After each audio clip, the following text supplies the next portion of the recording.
Rashid. Peace, peace. How's the consciousness? What's good, brother? What's up? Ain't nothing. What's we good ain't with you? Africans. We ain't coming on no slave ship. Yes. And the slave story is grossly misunderstood. Okay, so if that's and our true, people suffer from a lack of knowledge. So if that's and anytime true, the white man is going out of his way, it's Moorish Latin I'm speaking. And anyway, anything that the white boy gets behind and tells you to venerate, right? Mm-hmm. I'm the European, right? When he tells you that, you put it in snippets, put it on the screen, put it. David McRitchie, Ancient and Modern Britons. I'm the original European. And white is a color. And I'm not. No, I'm not. No, I'm not a color. I'm not a brother. I don't argue my science. We're not arguing, black man. I'm Right? just saying you are European, you're saying. And it's called oversimplification. Oversimplification is when people take what's called philosophically microhistory and take bits and pieces of the story and then they begin to weave it. And this is what we're victims of. We're victims of one story. We're victims of one story where some Africans got escorted to a ship and brought over here, and now we don't have no ship records. They got records for everything. They even got the Santa Maria, the Pina, all that sucker shit Colombians were supposed to get on. They got all of them intact. They don't got no slave ships. The log records. They don't got no logs or none of that. It's a farce. Bluff. They don't call themselves Moorish people in Morocco. I talked to a brother last night about this. They don't call themselves Moorish people in Morocco. I talked to a brother last night about this. Listen to me. Listen, I want y'all to get what I'm saying to y'all. All of these Moors doing these videos on YouTube and Facebook talking crazy. I will call your bluff. I will call your bluff. They don't call themselves Moorish people in Morocco. So I want to deal with what makes the prophet Noble Drew Ali an expert on science. In 1913, when we have Dr. Martin Delaney, who was a medical scientist, a physician, a historian, a fighter in the Civil War, someone who dreamed of he was one of our first Pan-Africanists, Dr. Martin Delaney. What makes the prophet Noble Drew Ali a scientist when he doesn't know anything about science? He was not trained in science. So if you're not trained in science, how can you speak about science? More so, in the 1913, science was developing methodology in 1913. White folks were still dealing with religion and even couldn't separate concepts of evolution with their religious concepts of the creation of the world.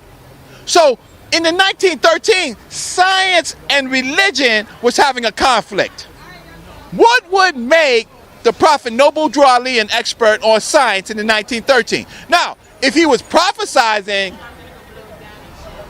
black in science means death, he didn't qualify what he meant.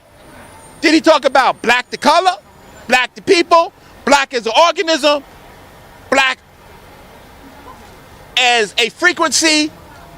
What was he talking about? See, in science now, you just can't make a statement like that and say, well, black in science means death. You have to specifically talk about the characteristics of what you are trying to analyze and use a methodology in that formula to actually solve the problem, right? So in 1913, science was developing. It was more so in art in 1913. It was developing. So he has no credentials to say or to speak. And that's one of the things that we call a fallacy of authority. Fallacy of authority is when you say, I'm going to talk about science and make science the authority. So once I say science, then I can say black means death because science said it. So that's a fallacy of authority. But the problem is that the Prophet Noble Drew Ali had the authority to talk about religion, but he did not have the authority to talk about science. All of these Africans that went up into Western Asia and they were castrated, they left no seed. They left no seed. They left no children. And so that is the reason why you can explain why there is not a large population of Africans in now Iran and in Syria, right? And in Western Europe, right? Or in the Turkish Empire, is because when those eunuchs died, they had no seeds, they had no wives, they had no children, they had no population. So it was population control. Now, what I just said is that when you create a unique culture, the eunuchs don't give children, so there are no descendancies. So when you want to come up to me and say, Brother Reggie, and start talking about descendancy, right? And that's not descendable. You're not dealing with what the Iranians and the Turks and the rest of the Arabs did to Africans. They made us non-descendable. But then you want to use these code words and act like we don't know what makes a person descendable or not. When you're a eunuch, you're not gonna be descendable. When you're a eunuch, you don't have any nationality. Your balls just got cut off. And you want to come to us in this period of time and start talking about we ain't got no nationality. See, the nature of the African, there were many nations in North Africa, Central Africa, Southern Africa, right? So because there's so many of the nations, you know what we just call them? We call them black, right? Now, you have simplified it to be a Moorish nation, right? So that's like, you know, common denominator, right? Right? So in order to cover up all of these black African nationalities that you destroyed, you destroyed their nationality. Because they had nationalities before you came, before the Umayyad came, before the Abbasid came, before all of those little tribal white dynasties came. Africans had nationality. Ghana, ancient Ghana, had a nationality. You took their nationality. Now you want to call them Moors, right? So we ain't gonna apologize for it. That's why we stand for blackness, right? Because we are not gonna be aligned with something that we know destroyed our people. And we're not gonna cover it up. So when I see these pictures of these eunuchs, right, it makes me cry. What does it do to you? It makes you turn the page, right? Because you're gonna apologize for it. You're gonna be like one of those Moors who, when you look at the picture side there and you saw it in your own eyes, oh, he wasn't a Moor. But I'm gonna show you during the debate who is a Moor and who's not a Moor, right? Because we have people like Al-Mansur. Al-Mansur went down and destroyed Timbuktu. He made them slaves. That's history. And he used black folks to do it. And he made them eunuchs and concubines too. And you're gonna tell me that the people that was working, that were subjects of Al-Mansur, they were subjects? They have no nationality. So y'all wanna play these little word games. The historical Moor was an Orthodox Muslim. He didn't read out of no Circle 7 Quran. He didn't follow no noble Jew Ali. They didn't recognize Confucius and Buddha as no fucking prophets. So I asked myself, damn, based on the historical Moor and what they believe, they went to Mecca. They didn't come to no fucking Morocco, even though that was their area in which they inhabited. They all went to Mecca. They took their pilgrimages to Mecca. You ain't hear no motherfucker over here talking about no land over here was their original homeland. Them people knew where the hell they came from, even though they was fucked up in their head, talking about they was related to Muhammad rather than call themselves an African. So I asked myself, damn, man, besides saying that y'all the Moorish Science Temple, what the fuck truly historical about you is really Moorish? If we are to identify, even if we deal with Massinasius in Numidia, they wasn't reading out of no Circle 7 Quran. They didn't follow no noble Jew Ali. They didn't revere no damn Buddha or no damn Confucius as no damn prophet. So what about y'all is original from these original Moors? And if you're going to accept Egypt as being a part of the Moorish Empire, if you're going to do that, Amun-Ra is older than Allah. Ptah is older than Allah. Asa is older than Allah. Aset is older than Allah. Heru is older than Allah. Why y'all don't call on the oldest name of the deities? Why you still going to 101s and they talking about Mecca is the original Garden of Eden? And you know damn well in Egyptian texts, they don't speak of no goddamn Mecca or no damn Canaan being no Garden of Eden. We came from the beginning of the Nile, where God happy dwells at the foothills of the mountains of the moon in Central East Africa. That's from the papyrus of Hunefa. They know better than anybody. Read the Egyptian text. That's why I asked, I say, damn, Noble Jew Ali says he's an Egyptian adept. But damn, I asked myself, damn, what was truly about him that was Egyptian? When you deal with the culture, he didn't teach you about the 42 negative confessions of Ma'at. He didn't teach you about Abydos and Aswan, Philae, Waset, the Grand Lodge of Waset, the Grand Temple of Luxor, the Valley of the Kings. He didn't teach you about the dynastic, the kings of the dynastic periods. He didn't. What is Egyptian about it? There's nothing. How in the hell you gonna be Egyptian and you talking about Jesus? Ain't no damn Jesus in ancient Egypt. He didn't even exist. So what the hell is we talking about? Jesus in the times of ancient Egypt, Mecca didn't exist. So why is we talking about Mecca? And then he's an Egyptian adept. I have a right to ask that question. You understand what I'm saying? And if we're gonna say, well, the man literature may be outdated, you knew it was outdated, but you roll with it until I came out on that shit.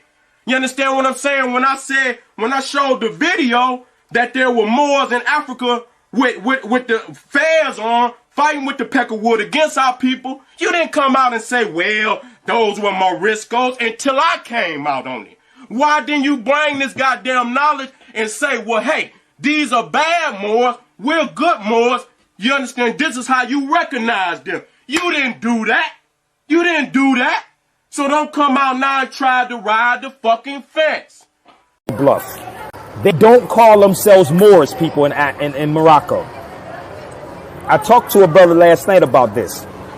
They don't call themselves Moorish people in Morocco. I talked to a brother last night about this. Listen to me. Listen, I want y'all to get what I'm saying to y'all. All of these Moors doing these videos on YouTube and Facebook talking crazy. I will call your bluff. I will call your bluff. They don't call themselves Moorish people in Morocco. All right, you got about 10 minutes, Jabari. I got you. Call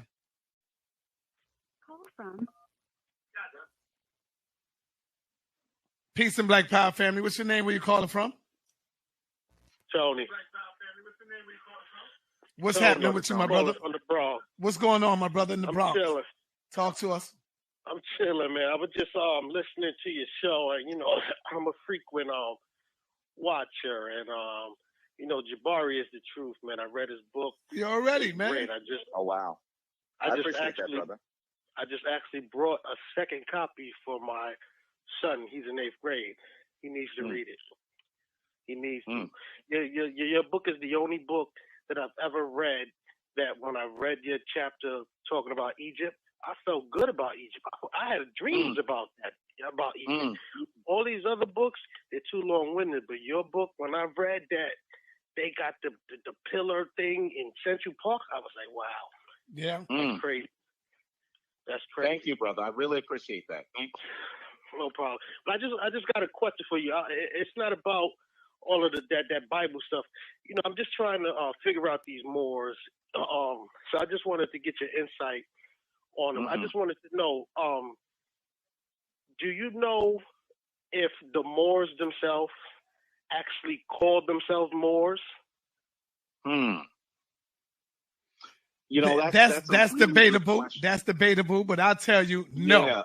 No. Our people didn't call themselves that. It was other people calling them Moors it was like to identify their race and who they was. That's what that was. They Moors or something like that. But nah, man, we are African people. We are African, brother. Our ancestors called themselves Africans, and we could go back in Jabari could even show you the slides where they called themselves African. So no, they didn't call themselves Moors. In fact, when you look at the historical Moors, they wasn't talking about no laws. They were fighters. They were killers. They was going up against the army. They wasn't sitting back writing no damn laws talking about don't call yourself black and you can't go by this and we have our own national. They wasn't doing none of that. So no, brother, we was not calling ourselves that. We were African people, brother. And we are African people.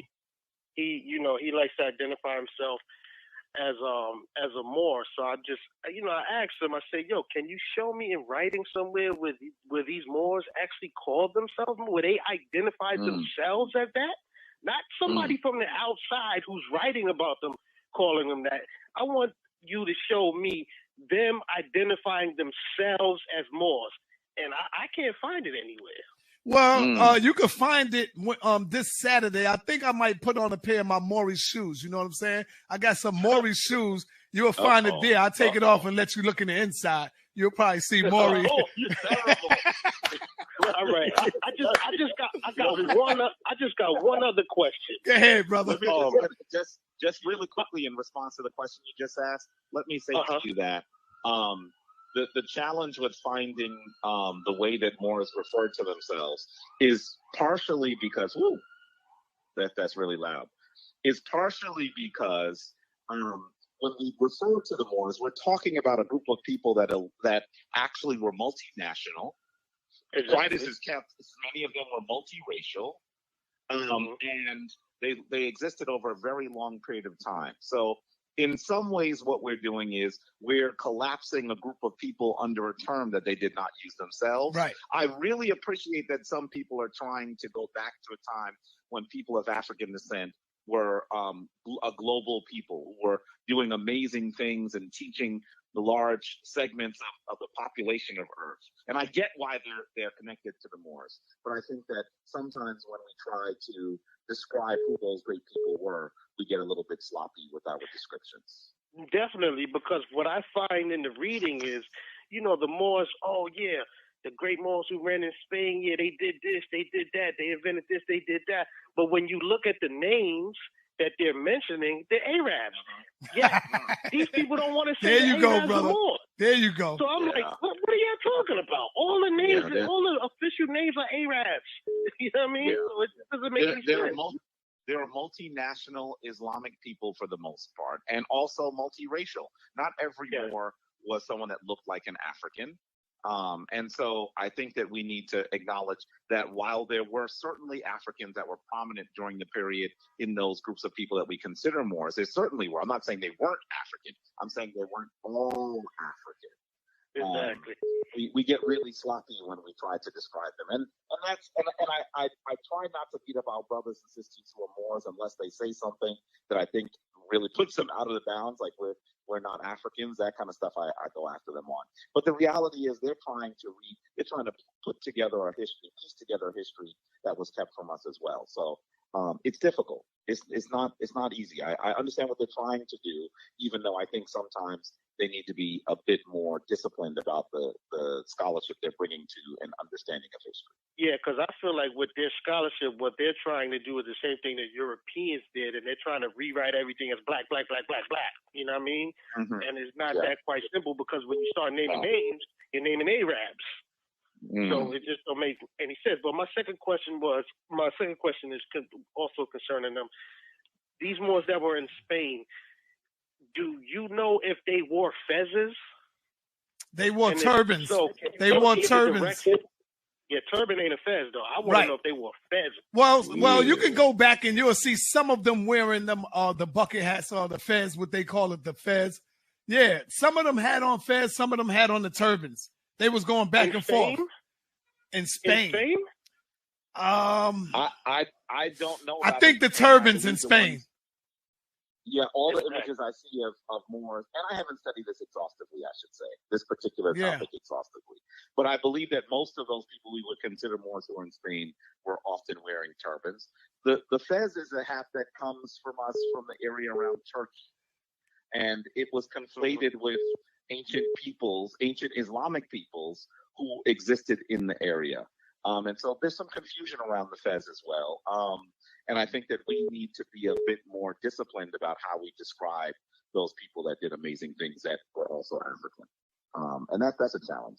All right. Okay, so thank you, brother. I appreciate it. Questions to answer. Thanks thank a you. lot, man. All right. Thank you, dear brother. Peace and black power, Jabari. Thank you for coming through, brother. That the L emerges from Syria. What? It's from Syria. From Syria. And it trickles down to their slaves, the Arabs. And it becomes part of Islam. And then it comes to you as slaves. Right? Wanting better treatment from the Arabs. Right? Being Malawis or commanders of their commanders of their army. Right? Things that happen in something like Al-Kahina's. The Arabs murdered Al-Kahina. That's why I was talking to Shaka on the couch. The Arabs murdered Al-Kahina. They murdered her. You know what her sons did? Her sons joined the Arab forces as commanders. They seek vengeance for their mother. See, that's what we do. Nah, on the slavery tip. Let me just go on and put the smash down on that bullshit. Because the fact is this, that it's not something that you can just sweep under the rug. It was the global fucking economy. And the fact that you're still on the fence lets me know that I can't trust you. You're still riding it. You can't sweep something massive as the global fucking economy, meaning that North America, South America, Africa, Europe, and Asia was involved. It is no way in fucking hell that you can sweep the global fucking economy under the rug. I think to myself, if I were up here in front of you right now, and this is going to become very important as I move into the other slides. If I stomped a puppy to death out here, up here, just a little puppy, and stomped it right here to death in front of you, most of you would need therapy. And I would be arrested probably faster than killing a black man for killing a puppy. Now I want you to look at this photo very closely, and I want you to see who's in it. More important than the man hanging, because you got to understand the lynchings that occurred in America happened after slavery, not during. Thousands of lynchings happened after slavery, because this is a reaction to white fear of what we would do once freed. But we didn't create a vigilante group to take out white people, but they did create a vigilante group to take us out now that we're free. See, that happened after slavery. They were called the what? The Ku Klux Klan. They don't wear hoods anymore. They wear suits. But they're alive and well all over the world, even here. So look at who's in the picture. I want you to look at this little girl in particular. You can't see her closely, but she's actually grimacing, like smirking. Now, remember, let's go back to the puppy concept here. She would be loathed and torn up probably if this was a puppy, which means he's less than that, because she's not disturbed. This little girl is not disturbed by this, but she should be, shouldn't she? People always ask me, they go, Joy, what was the impact on white people? There it is, right there. Can't feel any empathy for him. None, zero, zip. There's a little one back here, even smaller.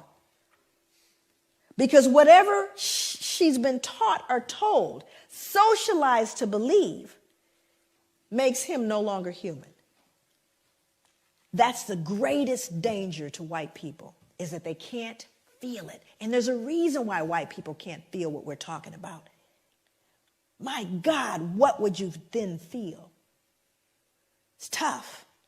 So I've got to believe, oh, it's all over now. It's not my fault. I don't benefit. It's not a big deal. Let's move on. It's not all of those things. But we don't say that to Jewish people. I dare you. But you have to understand, when you unearth this one, that's what we did to our children. Let's move forward. This is a similar photo to the one that is used in Denzel's movie. Now, and again, most important, this is a man that's being burned. Also, I won't read the depiction, but there are newspaper accounts of this. It's written in a book called 100 Years of Lynching by Ginsberg. No pictures, just newspapers that say not only did they burn him, they decapitated him, cut him into pieces, and used parts of his body as things to put on mantles. So people would say, get me a tongue, would you, or a liver, a little crisp, so I could put it on the mantle. Now, again, I want you to look at the folks. I want you to look at who's here. We're not talking about the toothless, big gut, hooded wonder, are we? We're looking at plain old, common, dressed up folks. They're squeezing, please, I want my picture taken. Are you following me? This is somebody's cousin, uncle, somebody. And the ability to do that, dehumanize this man and rob them of their humanity all at the same time.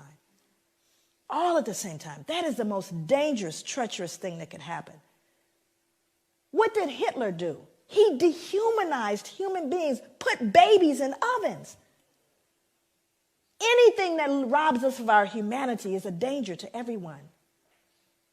And that is what's going on with people of African descent all over the world, because not only did it get done here, but who did we tell the entire world? We told these people don't deserve any value. Everyone wants to be American, not y'all. But when we go, I literally go to countries all over the world. America sets the standard, and thank God for what happened later. Let's move forward. So a lot of people start saying, well, y'all got free, right? Y'all are free, everything's fine. Because see, whenever you talk about post-traumatic slave syndrome, people get locked there. So there's a myth that after slavery ended, the playing field was leveled. Was it? Remember, all the lynchings occurred after slavery. That wasn't during, after slavery. So you had black sharecropping. Now, we didn't get a lot of black history in our schooling. I have 4 degrees, and 3 of them advanced degrees. Never did I get black history. I got about 2 pages of black history, and one page was a picture. And there was a picture of the little folks with the cabin. You probably saw the same picture. It's a little cabin, the little guy on the porch with the banjo, little children running, frolicking about, eating watermelon, right? Everybody happy? And we certainly need little Mary and little Johnny to believe that they were happy. The slaves were happy people. And they had a nice place to live. Because we couldn't have them feeling cognitive what? Not little Mary. She can't start questioning what Grandpa did. So I want you to see this, because those are leftover slave quarters. He's a sharecropper. So now let's go back and take a look at sharecropping. Now these are folks that were slaves, no longer slaves. decided I'm going back to be a sharecropper on the same plantation that I was enslaved. Why would you do that? You all heard about Katrina, yes? Yeah. See, I was there. My family's from Louisiana. I went to the Ninth Ward. Sometimes you can't pay attention to what the news says. It's important to actually go eyeball what's going on, which was very interesting because it was one of the most horrific events I'd ever seen and probably will ever see in my life. Where black folks were just simply treated differently. Did you notice that? Here's the good news about Katrina. Everybody noticed it. So all the rest of the world where we learned, send us your poor, your huddled masses yearning to breathe free, your democracy, your equality. They said, what happened with that Katrina thing? All that stuff y'all talked about. Well, let me read this. This is from Associated Press, taken straight from the newspaper. In the front, actually, the top part here is actually a woman, but they think it's a man. Anyway, it says, a young man walks through chest-deep floodwater after looting a grocery store in New Orleans on Tuesday, August 30th, 2005. Same body of water down here, excuse me. 2 residents wade through chest-deep water after finding bread and soda from a local grocery store. Now, same event, same water. White people, black people. We've told you what you see now. That removes your what? Dissonance, because these people can't be perceived as looting. They're white people. White people don't loot. Now, the truth of the matter is, I don't care what any of them are doing. It doesn't matter, but I'm going to still the social conscience by letting you know, don't forget, this is a looter. Matter of fact, what you last heard was that they were looters and rapists. Did you not? So don't they deserve it? That wasn't back in, slavery though, was it? Now we're going to kind of move into operationalizing that to look at what is it, how do we begin to connect that behavior, that history to what we're dealing with and what you're dealing with right now and what we're seeing. And very often people say, well, is everything post-traumatic slave syndrome? Obviously that would, trivialize all the work. We cannot lay squarely on the shoulders of post-traumatic all the problems that we see, nor can we place all the problems squarely on the shoulders of white people or any of the above. So hopefully we won't digress into anything that is that foolish in terms of a discussion. Because, that's another thing that happens in terms of trying to deal with the pushback around this. Then we move into extremes, and it tends to dilute the realities that are going on. So hopefully we're way beyond all that. Well, now she's saying everything is post-traumatic. No, I'm not. And most of my work, my background is really in the field, doing work in the community and grassroots. That's where my training was in terms of my clinical work. And just, the fact that I've always been, this work started on the ground. It didn't start here. Matter of fact, I got the attention of places like Oxford and Harvard and, the Ivy League and major institutions, even the FBI, but those were things that happened after I started doing the work on the grassroots level. And so it's, for me, my commitment is to healing. So this is not an exercise in some kind of broad intellectual esoteric. It's really about how do we then take this information and help a person extricate themselves from behavior that they've learned and or been socialized to believe, black and white and everyone in the middle that has been affected by this. What do we do? So this is kind of looking at the contemporary kind of reflection of the trauma, which is white supremacy and terrorism. That continues. We see that on a daily basis in the United States as well as here. This book is called Breaking Rank by Norm Stamper. Norm Stamper is a 34-year police veteran. He was a chief of police for the cities of San Diego and Seattle. This is a white man, wrote this book called Breaking Rank, and he really did. So all I can tell you is he broke rank. I've been trying to meet Norm. Norm travels quite a bit, and he gets a considerable amount of death threats because of what he's done.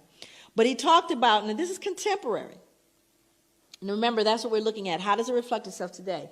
I've heard some police officers refer to prostitute slayings or to the slayings of blacks as misdemeanor murders. employing an unofficial code for them, NHI, which means no human involved. Now, these are on telephone calls. These are on calls that you hear on police officers speaking. Hey, what do you have? Well, we have an NHI. We have no human involved. It's a black person killed. You see what I'm saying? Again, the dehumanization reflecting itself in just their casual involvement with one another.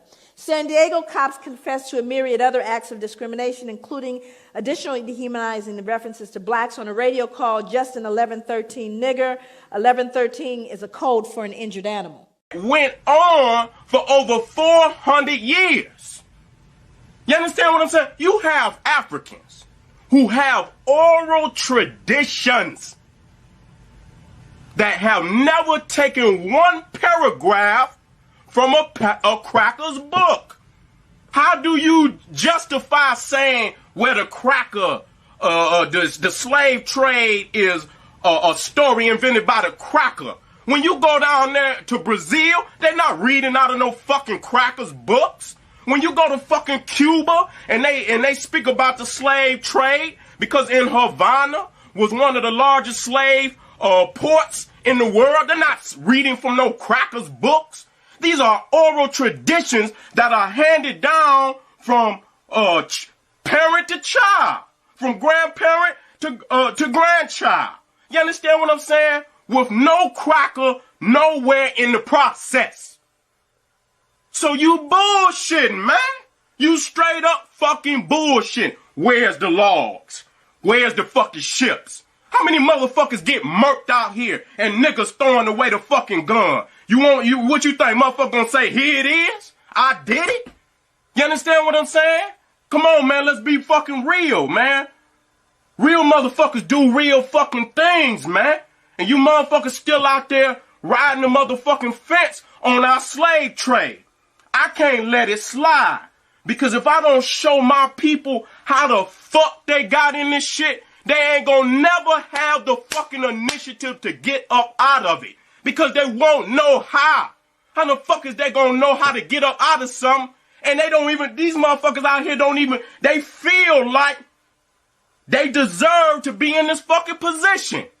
When all you teach a motherfucker is that he's a motherfucking cannibal savage, never had no motherfucking history, and then you teach a motherfucker about America is his homeland, while the fucking Christian, the Jew, and the fucking Arab is fleecing Africa for the fucking mineral wealth. I ask myself, I say, damn, what would make these motherfuckers come out and say it wasn't no slave trade? And then I had to think, who would most profit from a falsehood like that? Who would most profit? The cracker, the Jew, and that low-lifed Arab, and an old Uncle Tom bitch-made ass nigga getting the fucking crumbs that the slave master give him. You understand what I'm saying? This is a fucking shame that y'all riding the fucking fence on an issue that was as massive as 5 fucking continents.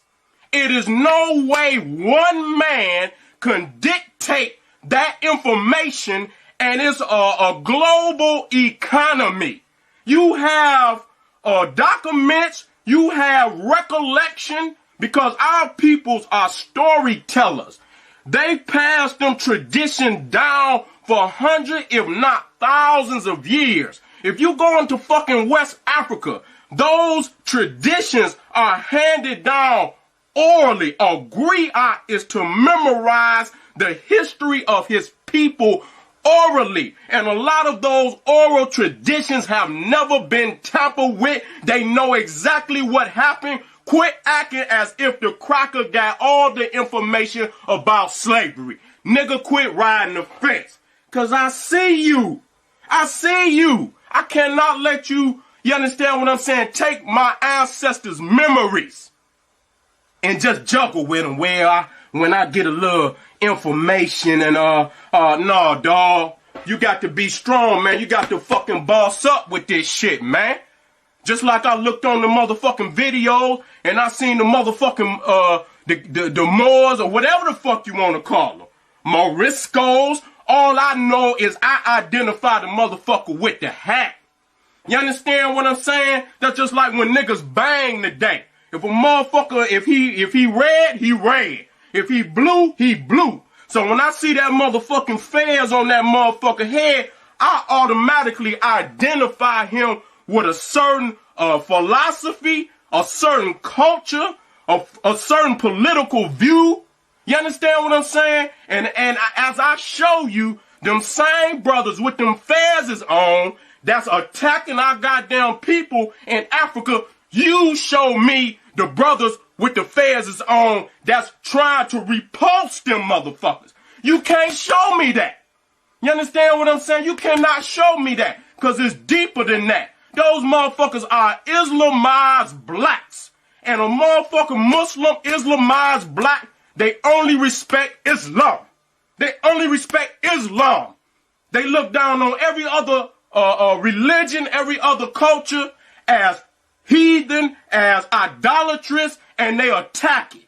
The fucking Moors came down and sacked the University of Jenin, which was 500 years old at that time.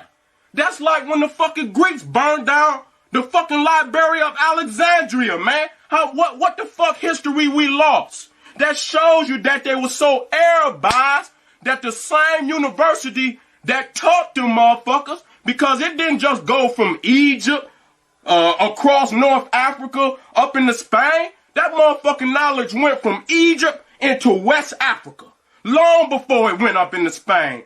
Ghana, Mali, Songhai, you even see the Dogon, which teach that their knowledge came up out of the Nile. So that knowledge went from the Nile and it moved into West Africa. And then from West Africa, that's where the knowledge came from that went up into Spain.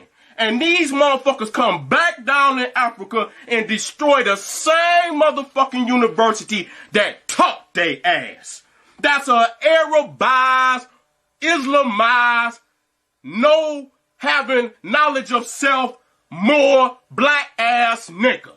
That's what he is. They no different than Darfur. And I say, damn, let me go do some research on this J.A. Rogers. Where my fucking book at? I ain't gonna give y'all motherfuckers too much or how I'm gonna bust y'all ass. Cause if you come out in any type of motherfucking debate on me, believe me, I'm not playing no games. I'm a motherfucking mercenary when it comes to this motherfucking history. I'm coming to do damage, goddammit, and I'm gonna have it laid out. So if you ain't thorough about this motherfucking research, don't show up, cause I'm coming with my people on my back, and I'm not gonna lose. Ain't no motherfucking losing. I'm coming to drop the goddamn facts. You understand what I'm saying? I'm doing J.A. Rogers and World's Great Men of Color because I was looking at Renoco's video on the Moors. And he was saying that the Moors fought side by side with Hannibal. But for some reason, they broke the allegiance. And I say, damn, let me go do the research on it. So I look Massinacius up in World's Great Men of Color by J.A. Rogers, and he drops the knowledge on the Moor, whom they call, at that time, equivalent Numidia, from which Massinacius was the goddamn ruler. And he was in love with Hannibal's niece. But they gave that woman up in marriage to another man, and Massinacius felt betrayed, and he sided with Rome and Scipio Africanus against Hannibal. God damn, man, y'all motherfuckers got a long resume of being a traitor. How the fuck is you gonna fight against Hannibal, your brother, your African brother, Moor brother, whatever you want to call it, for the low-life, the imperialistic Wrong. Read up, motherfucker.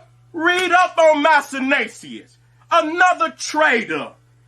You understand what I'm saying? Got a long motherfucking resume. Now, I dare you to show me what Moors stood up in our defense when we needed them. Show me. Show me those Moors. I'm looking for them. Now, I respect the historical Moor. I revere that history when they went into Spain and all the sciences that they brought up out of Timbuktu, the University of Jenin. But damn, when they came back, they had lost it. They had lost it. So the only greatness about the Moors that we can even speak about was that highlight in Spain. After that, there is no more that you can speak of in any great conversation that the Moors was something that we should revere. Now, damn, y'all destroyed Ghana and Songhai. Up under Masinasius, you traded on Hannibal. And then I asked myself, damn, the historical Moor was an Orthodox Muslim. He didn't read out of no Circle 7 Quran. He didn't follow no noble Jew Ali. They didn't recognize Confucius and Buddha as no fucking prophets. So I asked myself, damn, based on the historical Moor and what they believe, they went to Mecca. They didn't come to no fucking Morocco, even though that was their area in which they inhabited. They all went to Mecca. They took their pilgrimages to Mecca. You ain't hear no motherfucker over here talking about no land over here was their original homeland. Them people knew where the hell they came from, even though they was fucked up in their head talking about they was related to Muhammad rather than call themselves an African. So I asked myself, damn, man, besides saying that y'all the Moor Science Temple, what the fuck truly historical about you is really Moorish? If we are to identify, even if we deal with Masinasius in Numidia, they wasn't reading out of no Circle 7 Quran. They didn't follow no noble Jew Ali. They didn't revere no damn Buddha or no damn Confucius as no damn prophet. So what about y'all is original from these original Moors? And if you're going to accept Egypt as being a part of the Moorish Empire, if you're going to do that, Amun-Ra is older than Allah. Ptah is older than Allah. Asa is older than Allah. Aset is older than Allah. Heru is older than Allah. Why y'all don't call on the oldest name of the deities? Why you still going to 101s and they talking about Mecca is the original Garden of Eden? And you know damn well in Egyptian texts, they don't speak of no goddamn Mecca or no damn Canaan being no Garden of Eden. We came from the beginning of the Nile, where God happy dwells at the foothills of the mountains of the moon in Central East Africa. That's from the papyrus of Hunefa. They know better than anybody. Read the Egyptian text. That's why I asked, I say, damn, Noble Jew Ali says he's an Egyptian adept. But damn, I asked myself, damn, what was truly about him that was Egyptian? When you deal with the culture, he didn't teach you about the 42 negative confessions of Ma'at. He didn't teach you about Abydos and Aswan, Philae, Waset, the Grand Lodge of Waset, the Grand Temple of Luxor, the Valley of the Kings. He didn't teach you about the dynastic, the kings of the dynastic periods. He didn't. What is Egyptian about it? There's nothing. How in the hell you gonna be Egyptian and you talking about Jesus? Ain't no damn Jesus in ancient Egypt. He didn't even exist. So what the hell is we talking about? Jesus in the times of ancient Egypt, Mecca didn't exist. So why is we talking about Mecca? And then he's an Egyptian adept. I have a right to ask that question. You understand what I'm saying? And if we're gonna say, well, the man literature may be outdated, you knew it was outdated, but you rolled with it until I came out on that shit. You understand what I'm saying? When I showed the video that there were Moors in Africa with the fairs on, fighting with the peckerwood against our people, you didn't come out and say, well, those were moriscos, until I came out on it. Why didn't you bring this goddamn knowledge and say, well, hey, these are bad Moors, we're good Moors. You understand? This is how you recognize them. You didn't do that. You didn't do that. So don't come out now and try to ride the fucking fence. I'm bluff. They don't call themselves Moorish people in Morocco. I talked to a brother last night about this. They don't call themselves Moorish people in Morocco. I talked to a brother last night about this. Listen to me. Listen, I want y'all to get what I'm saying to y'all. All of these Moors doing these videos on YouTube and Facebook talking crazy. I will call your bluff. I will call your bluff. They don't call themselves Moorish people in Morocco.